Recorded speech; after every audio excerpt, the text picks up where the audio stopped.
ત્યારે ઝી 24 કલાકના સ્ટુડિયો પર આપણી સાથે મહેમાન પણ છે અને તેમને સીધું પૂછવું છે કે આપ આ રથના દર્શન કરી રહ્યા છો અને આ રથના દર્શન કર્યા પછી પણ એમ લાગે કે ભગવાનની એક ઝલક જોવી પણ હવે આતુરતાનો અંત ભક્તોમાં આવી રહ્યો છે।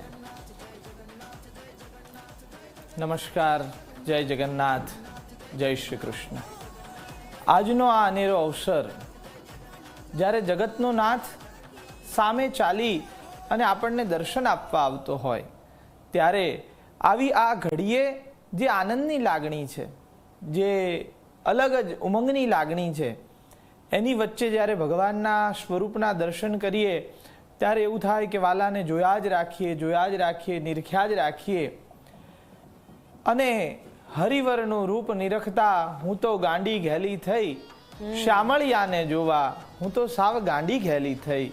નરસિંહ મહેતાએ રચેલા પદમાં જેમ ગોપિકા ભાવ સાથે આજે દરેક દિલમાં, દરેક તન મન ધનથી હરિને નિરખવા આવ્યું છે।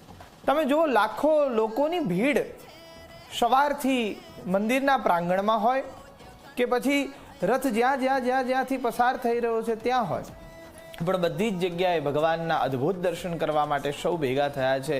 અને હવે તો એએમસીના હોદ્દેદારો પણ ભગવાનના દર્શન લઈ રહ્યા છે, તો આનાથી વધારે રૂડો અવસર શું હોઈ શકે? બિલકુલ, એએમસીના હોદ્દેદારોએ ભગવાનના આશીર્વાદ મેળવ્યા છે। રથ હવે એએમસી પહોંચી ચૂક્યા છે। એએમસીના હોદ્દેદારોએ પણ સ્વાગત કર્યું છે અને દર વર્ષની પરંપરા આજે પણ જાળવી રાખી છે।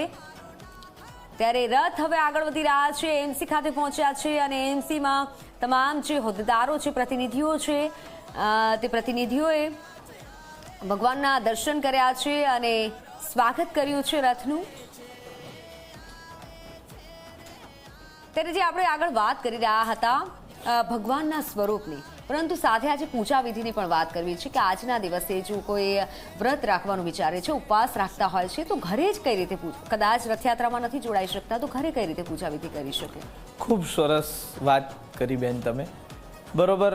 ઘણા એવા અશક્ત હોય, ઘણા એવા વ્યક્તિઓ એવા હોય કે જે મંદિરે ન જઈ શકે, તો આપણે આપણા લાઈવ ઘરે ટીવીના માધ્યમથી તો ભગવાનના દર્શન કરીએ છીએ, પણ આ દિવસે ઉપવાસ રાખવાનું વિશેષ મહાત્મય છે।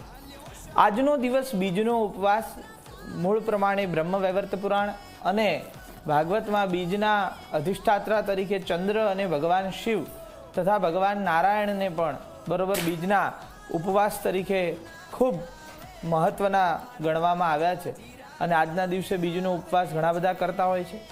ભગવાન રામદેવ પીર જે અવતારી સંત તરીકે ઓળખાય છે, એના માટે પણ અનેક લોકો આ અષાઢી બીજના દિવસે તેમને નેજો ચડાવવો, તેમની પૂજા ભક્તિભાવ કરતા હોય છે।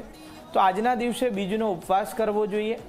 સવાર અને વહેલા ઉઠી ખૂબ ભાવથી ભગવાનનું સ્મરણ કરી, સંકલ્પ કરી અને ભગવાનના નિત્ય પૂજા તમે જે કરતા હોય એ મુજબ સંકલ્પ સાથેની પૂજા કરો। ઠાકોરજીને સુંદર મજાનું સ્નાન કરાવો। ઘરે પણ રથની પ્રતિકૃતિ જો તમારી પાસે હોય તો એમાં ભગવાનને રથારૂઢ કરો।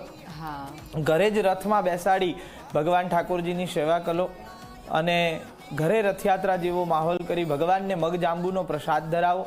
ખીચડાનો પ્રસાદ જેમ સવારે ધરવામાં આવે છે એમ ખીચડાનો પ્રસાદ ધરાવો। કોળાનું શાક, બરોબર, ગવાર ફળીનું શાક, આ વગેરે વસ્તુઓ ભગવાનને અર્પણ કરવાનું આજે વિશેષ મહાત્મય છે। આપણે જે ખલેલા કહીએ છીએ, ખારેક, બરોબર, લાલ અને પીળી, એ ખારેક અર્પણ કરવાનું પણ આજે ખૂબ મહાત્મય છે, બરોબર। આજે છેલ્લી વાર ભગવાનને કેરી ધરાય છે, આજ પછી હવે કેરી ધરાતી નથી, એટલે છેલ્લી વાર કેરીનો ભોગ પણ ભગવાનને આજના દિવસે અર્પણ કરવામાં આવે છે। આમ આવી રીતે ઘરની અંદર જે સામગ્રી આપની પાસે હોય એ સામગ્રી દ્વારા તમે ભાવથી ભગવાનનું પૂજન અર્ચન કરી શકો છો। ભગવાનનો જે બીજ મંત્ર છે ક્લીમ, બરોબર, ક્લીમ કૃષ્ણાય નમઃ, ક્લીમ કૃષ્ણાય નમઃ, ક્લીમ કૃષ્ણાય નમઃ, આ મંત્રનો તમે